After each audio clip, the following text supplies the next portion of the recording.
Let's go on to the next section. That is your section number 1 for tie. Section number 1 for tie, which talks about removal of the auditor, resignation of the auditor, and giving a special notice when a removal is required to be done.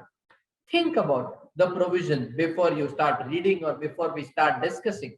I need you to think about the provision. What does the provision say over here? Or what does the provision try to say over here? When you remove an auditor, who is an auditor? Auditor is a qualified chartered accountant of India. Yes, he is a qualified person. He is a professional. He is an expert. He is independent. And when you say that before the term of this auditor is expiring, I want to remove him. If you say that before the term of the auditor is expiring, I want to remove him, do you think it's a small thing or a big issue?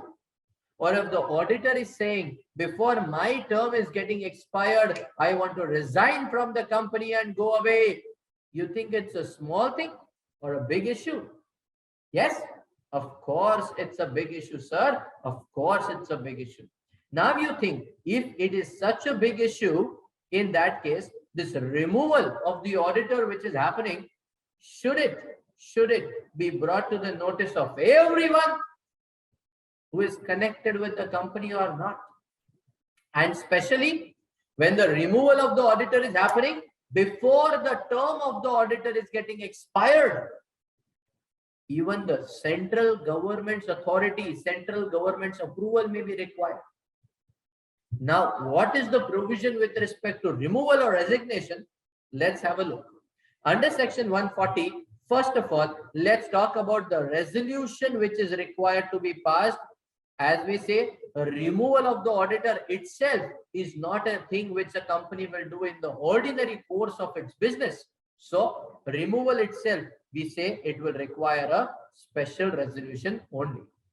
When we talk about approval, the provision says a prior approval of the central government shall be obtained in the manner as required by the law. Point is, removal of the auditor, if it is being done, prior approval of CG is required over here. Okay, let us see.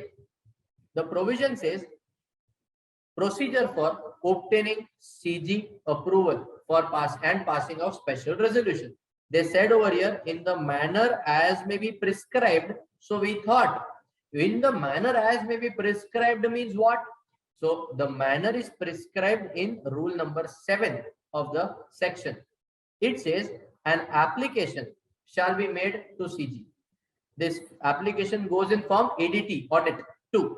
Application shall be accompanied with the fees as required, because remember, never ever central government will accept any application free of cost. For every application, there will be certain amount of fees which are required to be paid, and you should pay such amount of fees compulsory. Then they say the application shall be made to the central government within 30 days of passing of the board resolution. So whenever you have passed a resolution in the board of directors meeting, that is the board meeting, that we want to remove the auditor, you have to pass, send this application to the central government within 30 days from the date of that resolution. Then they are saying the company will hold a general meeting within 60 days from the date of receipt of approval from CG, saying that, my dear shareholders, we as a company have decided that we want to remove this auditor for so and so reason, so and so reason, so and so reason, so and so reason, so and so reason, for which we have first passed an approval, passed the resolution in the meeting of the board of directors. Second, that resolution we have also intimated to the central government with an application. We have received an application from the central approval from the central government also. And today, within 60 days from the receipt of the approval from CG, we have called for a meeting of shareholders to take your approval also, because ultimately you are the stakeholders. In this particular meeting, before we decide whether we should remove the auditor or no, we will be giving him a reasonable opportunity of being heard, and only then we will decide whether to remove or not. At the same time, If you go to section 140, subsection 2 and 3, they talk about resignation by the auditor. Auditor himself is resigning, saying, I don't want to continue in the company. But remember, when the auditor is resigning before the expiry of his term, even that is a big issue. Why is the auditor resigning? Why can't he stay till the expiry of the term? What can be the reason for his resignation? Is there something which he has seen in the company, some fraud in the company, where maybe he has given his consent by mistake earlier? He fears he will get caught. That is why he is getting removed, or he being threatened by the company. That is why he is being removed. They are saying it's a big issue. That is why it is the duty of the auditor that whenever he is resigning, he should file a statement. He should file a statement in form ADT 3. Contents of the statement will be very simple: reasons for resignation, any other relevant facts about the company that he wants to disclose which have led to his resignation. This copy in form ADT 3 which he is filing, he will give it to the company, he will give it to the ROC. If it is a government company, then he will give it to the CAG also. Sir, when shall he file it to these authorities? They are saying the statement shall be filed within 30 days from the date of resignation. If he does not file, imagine this matter is so sensitive and so important. If he does not file, they have said there will be a penalty on the auditor also if he fails to file this statement disclosing the reasons and the facts behind his resignation. All the reasons or the facts or circumstances leading to resignation of the auditor, it is such a sensitive matter that they are saying, auditor, you have to disclose this matter in front of the company also, ROC also. If it's a government company, then in front of CAG also. And if you don't, if you take it lightly, there is a penalty on you as well. Sir, it's huge, sir. It's huge, sir. Of course, it's a sensitive matter. I told you, auditor is one of the very, very important persons who is connected with the company. There are bankers and investors and whatnot who depend on the report of the auditor to decide whether we should invest in this company or not. Then let's talk about 140 subsection 4, which talks about a special notice which is required. Special notice for not reappointing the retiring auditor. They are saying requirement of a special notice. They are saying if an auditor is retiring at an AGM, a special notice will be required with respect to appointing an auditor other than a person who is a retiring auditor. An auditor is retiring. He is eligible to be reappointed? Yes, sir. Is he willing to be reappointed? Yes, sir. Do you want to reappoint him? No, sir. Oh. You don't want to reappoint the auditor. Why? What has he done that you don't want to reappoint? You want to appoint somebody else? Well, in the eyes of the law, every chartered accountant is same. So if you feel that he will go and somebody else will come and he will do something different, no. The scope of the auditor is determined by law. Every auditor will perform audit in the same manner only. So if you don't want to reappoint him, there has to be a valid reason for that. So we need, first of all, a special notice, and it should expressly provide that we do not want to reappoint the retiring auditor, and that is the reason we are giving this special notice. The moment you receive this special notice, the moment the company will receive this special notice, a copy will be sent to the retiring auditor stating that there is a notice which has been received, a special notice has been received stating that the shareholders do not want you to be reappointed. My dear auditor, save yourself. In the upcoming general meeting, there will be a resolution which will be passed for removing you and reappointing somebody else. So save yourself. We are giving you an opportunity of being heard by sending this special notice to you. Make your representation in writing, or you can make your representation oral also in the meeting. What they are saying, you have a right to representation. Yes or no? Opportunity of being heard. Why you should be reappointed? Why you should not be removed? You have an opportunity. Yes, this you are required to give it to the company within the reasonable time if you want the company to circulate it to all the members. Otherwise, If you don't provide it to the company in reasonable time, company may not circulate it to all the members, but yes, company will read it out in the general meeting in front of all the members loudly. You want to say something, even you can say something. You can make an oral representation also. There is no problem. But remember,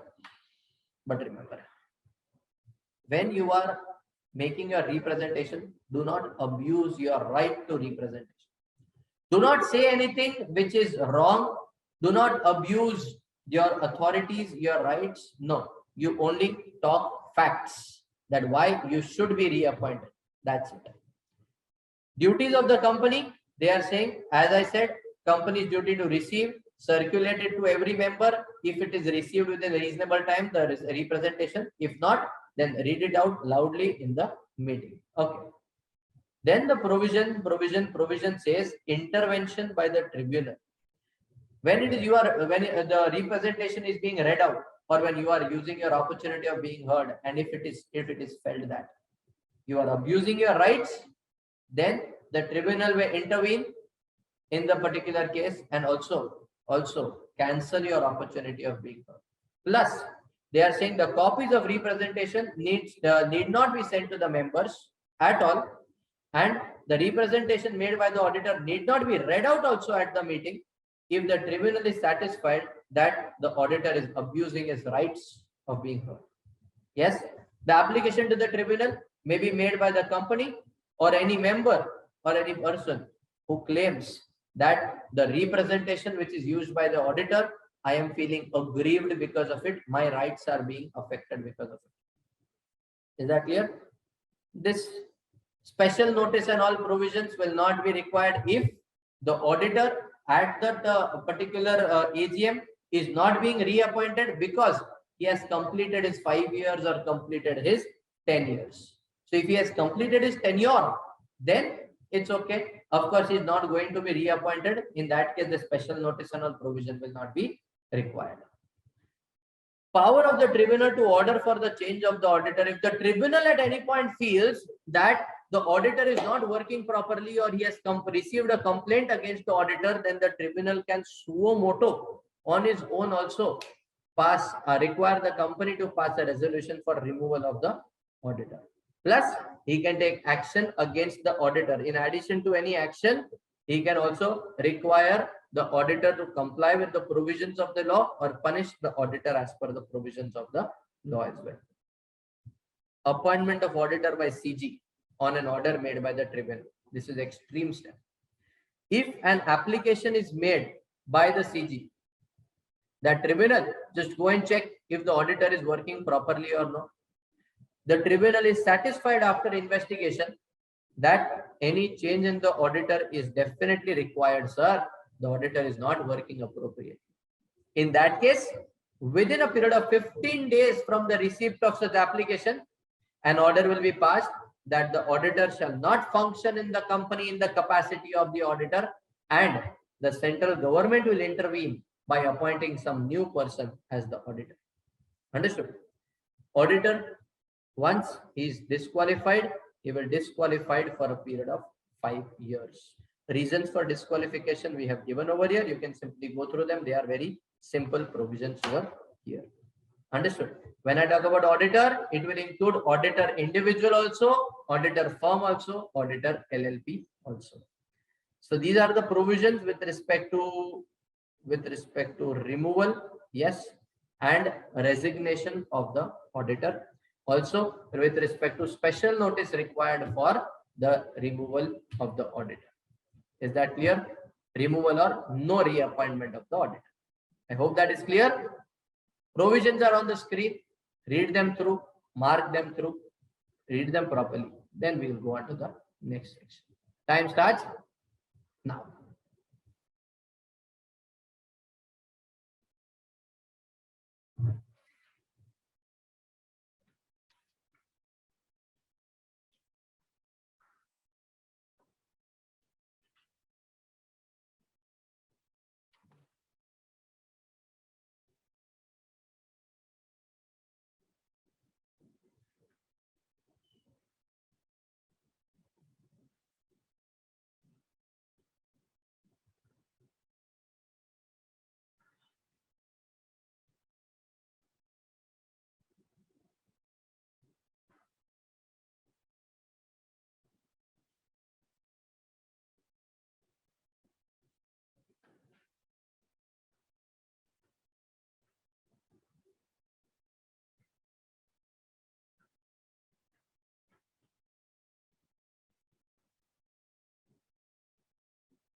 Done?